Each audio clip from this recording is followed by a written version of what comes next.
Let's have a very short discussion, a very simple discussion about the hemoglobinopathies, faster and simpler. First we deal would be thalassemia. Remember, thalassemia is actually a group of diseases, not an individual disease. It's a group of genetically obtained diseases of hemoglobin synthesis. This happens because of lack or deficiency. It can be either absence or deficiency of either alpha or beta globin chains. Now, because one globin chain is decreased, to compensate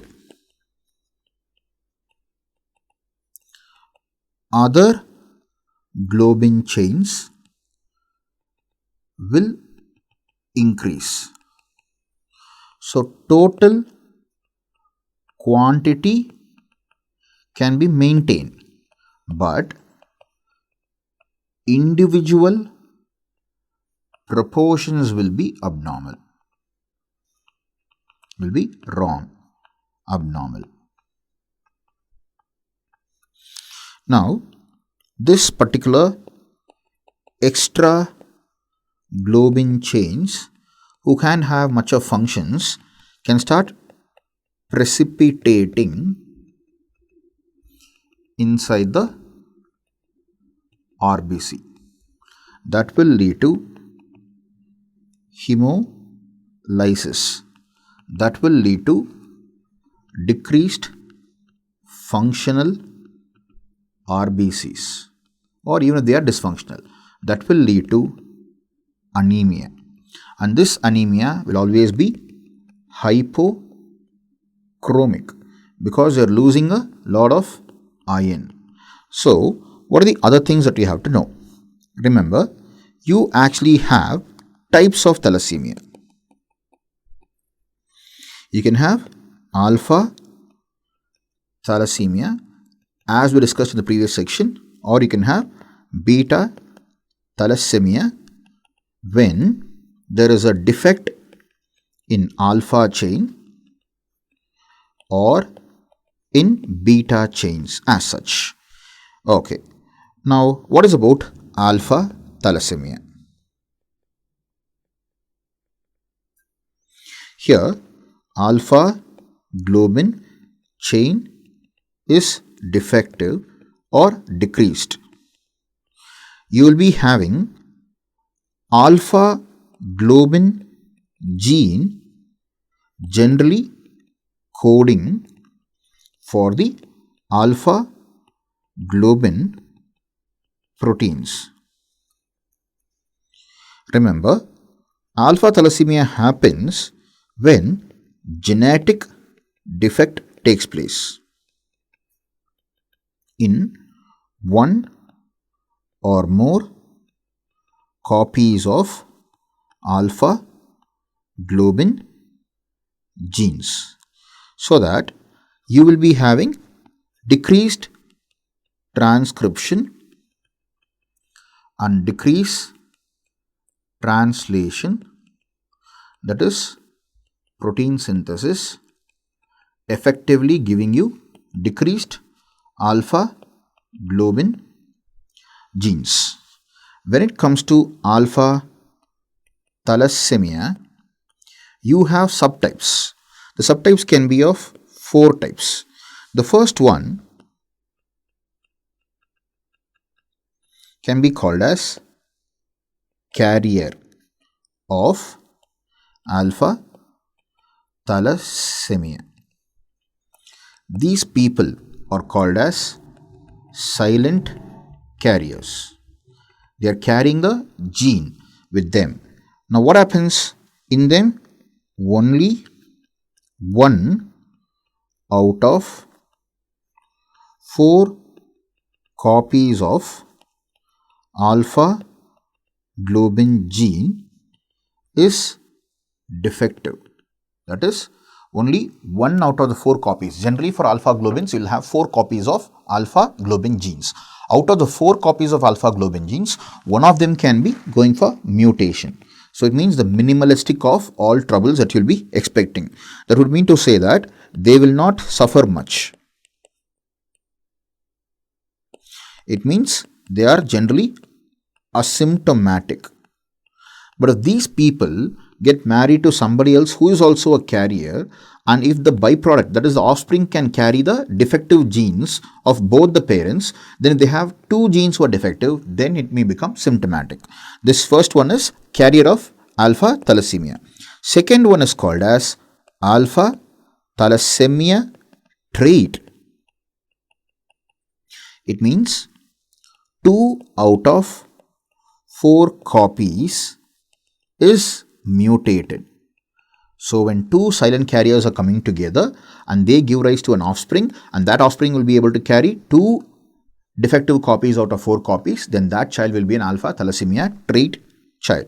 Now in this trait, they have mild symptoms, mild anemia, but the child can survive to save the life. Now the third one is called as Hemoglobin H disease. This has a different name than that of what you saw here. First you saw carrier, next you saw alpha thalassemia, now you are carrying the word hemoglobin H disease. It means 3 out of 4 copies mutated.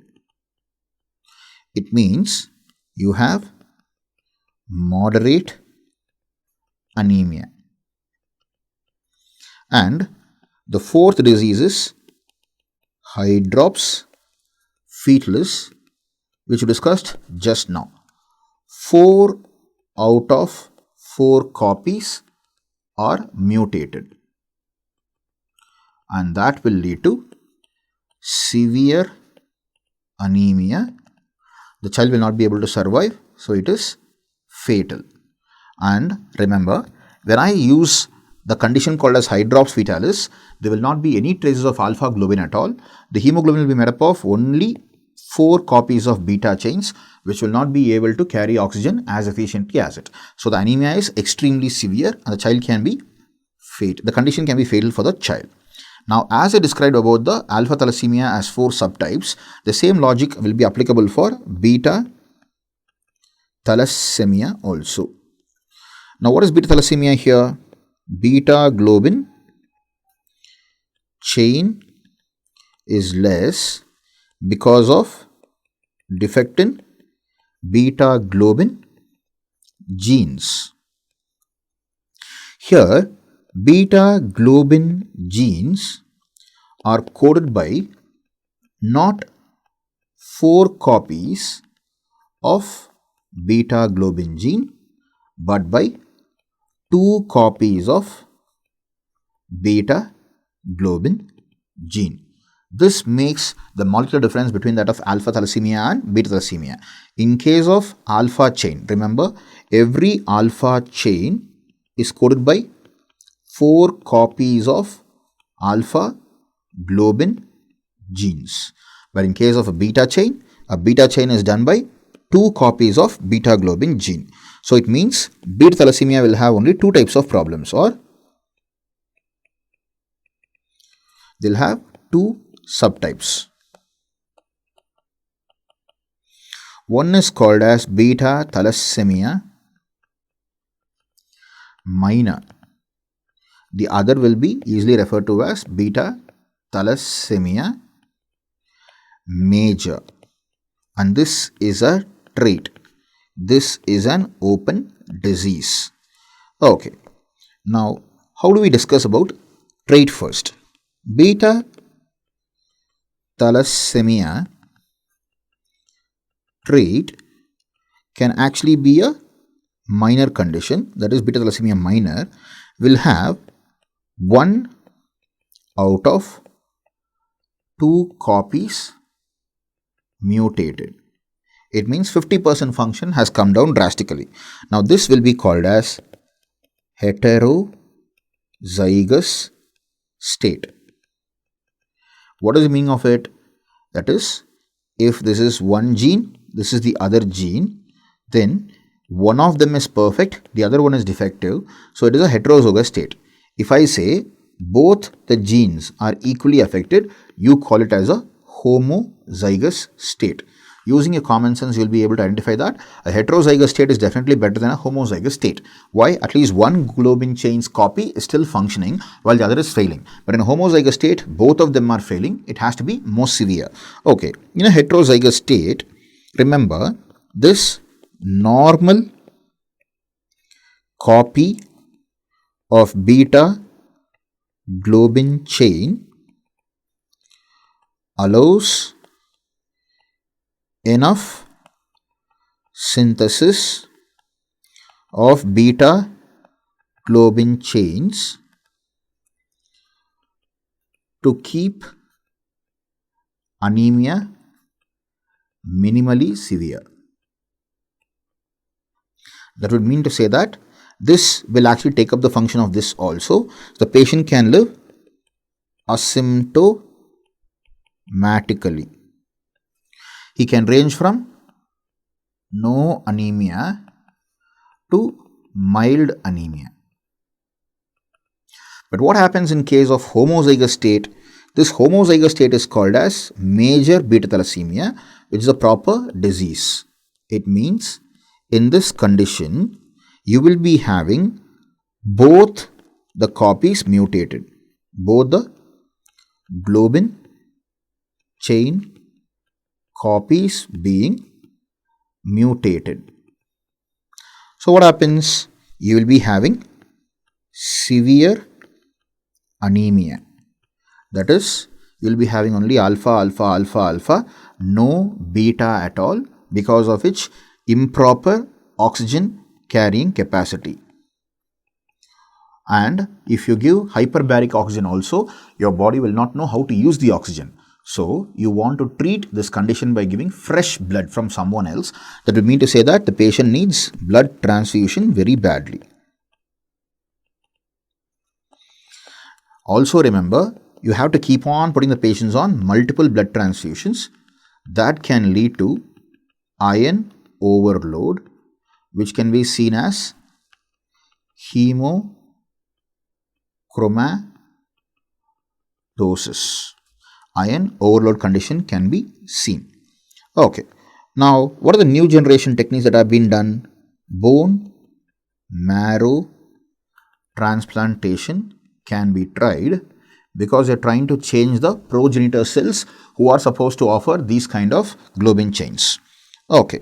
Now we go for, all the while we discussed about the quantitative difference in the formation of abnormal hemoglobins that started from alpha and beta thalassemia. In case of hemoglobinopathies, we were speaking about thalassemia, who was about the difference in the numbers.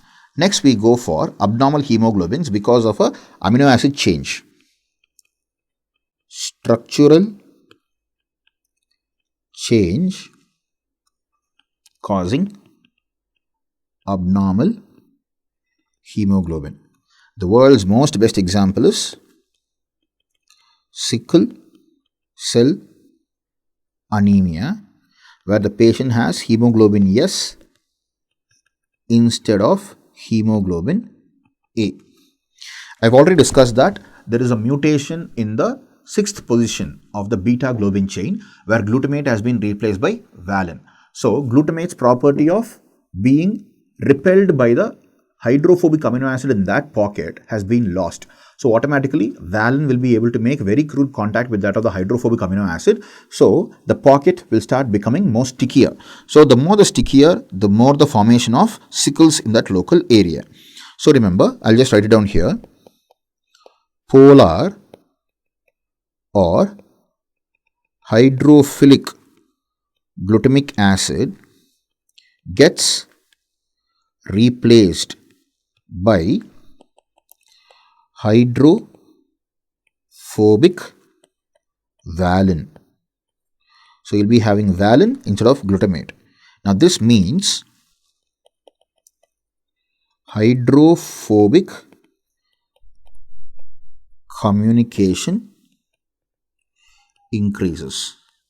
The word they use is a sticky patch of hemoglobin S. Now this will make sure that sickling of RBCs happen because the sticking of the hemoglobin inside. Now this will make sure that hemoglobin becomes less soluble. And when does this happen? In deoxygenated state. So in deoxygenated state, the sticky patch can bind to another sticky patch from nearby hemoglobin S. So this will cause polymerization of deoxyhemoglobin S. This polymerization will lead to insoluble fiber formation, and this insoluble fiber formation will be causing deformed RBCs, which I just showed you with the help of a structure. You also saw how the hydrophobic patches will happen. What are the other properties that you have to know? Sickle RBCs get dehydrated faster so that they become fragile by becoming dry. So you will have 15 to 20 days of lifespan, while a normal hemoglobin A containing RBCs will have a lifespan of 120 days. That would mean to say that you will be having more hemolysis than normal. Now this hemolysis can lead to anemia on one side. If it is triggered to be higher, it can cause also jaundice on the other side because of unconjugated hyperbilirubinemia. Okay, now what else can happen? It can cause anoxia and also cause cell death. I told you just now, you can have avascular necrosis of the head of the femur, which is extremely painful, and the pain is actually an ischemic pain or an infarction pain, which can't be relieved by using simple non-steroidal anti-inflammatory drugs. Anoxia, thrombosis, ischemia, infarction. As we learn about sickle cell disease as just sickle cell anemia, you can also understand something about sickle cell trait. What's about the trait? This is actually a heterozygous condition. I just now explained you in the thalassemia condition where a heterozygous is less rare than that of homozygous condition. What is heterozygous in case of sickle cell trait?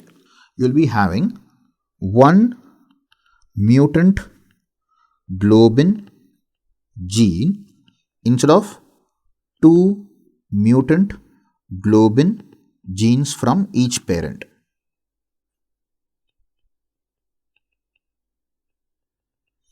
What will you have in this patient? These people would have acquired this one mutant globin gene only from one parent. The other will be a normal globin chain. This will be a symptomatic kind of anemia because you will be able to overcome the anemic status. Your body will overproduce these kind of activities of normal hemoglobin, and then you can overcome the activity of refreshing your cells with proper oxygenation. It will be asymptomatic, and remember, if the people have sickle cell trait, they have still a short life span for RBCs. They won't be able to have normal lifespan like other RBCs, and they won't have very short lifespan as that of sickle cell disease RBCs. They'll have a shorter lifespan of RBCs compared to other normal people's RBCs. That would mean to say that if any infection attacking interiors of RBC, then those infections will become less successful. Why? Because if an organism is trying to live intracellularly, it is eating the nutrition from the cell and is also trying to multiply inside the cell. But if that cell by itself is not going to have a very good amount of lifespan, then the organism entering into that will not be able to survive. So remember, Plasmodia will not be able to survive. At the same time, Babesia will also be not able to survive. Both Plasmodium and Babesia are finding it difficult to survive. But the one who is worst affected is Plasmodium falciparum. So it means the people with sickle cell trait are generally resistant to the Plasmodium falciparum infestation because the parasite or the protozoa cannot complete its life cycle inside human RBCs. Okay, next we come across Cooley's anemia, which is in simple term written as hemoglobin C containing anemia. What is this here? Again, in the beta globin chain, 6th position, we had glutamate. We always have glutamate for a normal hemoglobin. If I replace it with valine, it is called as sickle cell hemoglobin. But if I replace that valine with that of lysine, the position of valine will be taken by lysine in the position of glutamate. So I am replacing glutamate with lysine, then that condition is called as hemoglobin C. Now what exactly is the difference here? Glutamate is an acidic amino acid, polar. Valine was non-polar, hydrophobic. So it was trying to produce hydrophobic patches. Now comes lysine. It is the exact opposite of glutamate. It is a basic amino acid which is polar. Now what can be the reason here? Instead of valine leading to sickling, you will be having lysine causing extra binding, because of which the repulsion can become even more different, and that can lead to crystallization of RBCs with the help of hemoglobin C. So remember, this condition called as hemoglobin C can exhibit both homozygous or heterozygous conditions. And remember, generally heterozygous is less severe, they are asymptomatic, while homozygous can be symptomatic. They can exhibit anemia. Only in very severe conditions you may need blood transfusion, but bone marrow transplantation is not at all necessary. We already discussed about hemoglobin M. What did I tell you about hemoglobin M?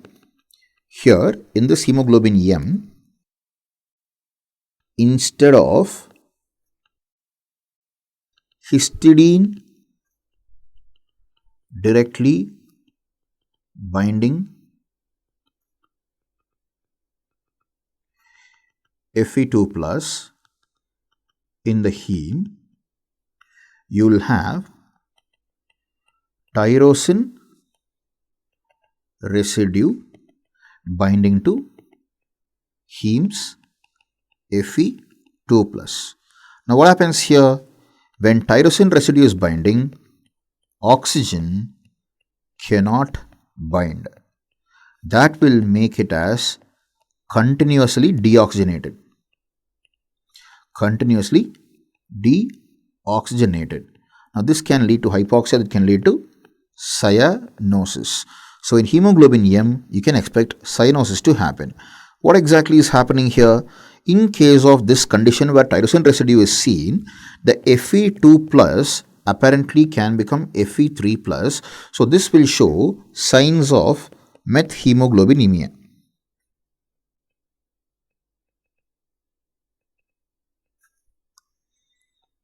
That can happen in the absence of glutathione or defective HMP shunt pathway.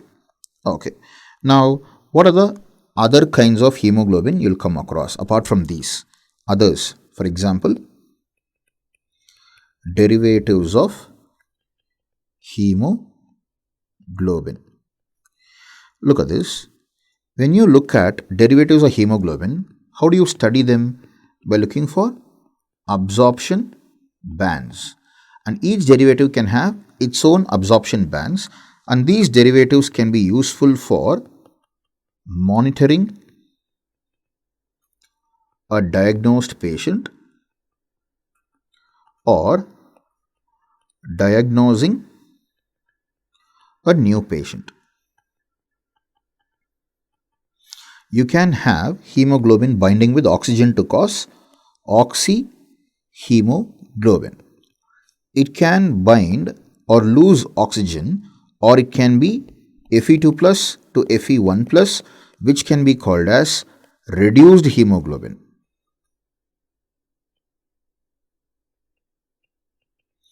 It can have carbaminohemoglobin. It can have carbhemoglobin. All these things can happen in regular people also because of certain exposure. But what can be abnormal? What is the difference here? In this carbaminohemoglobin, carbon dioxide binds to globin. That doesn't make a huge difference.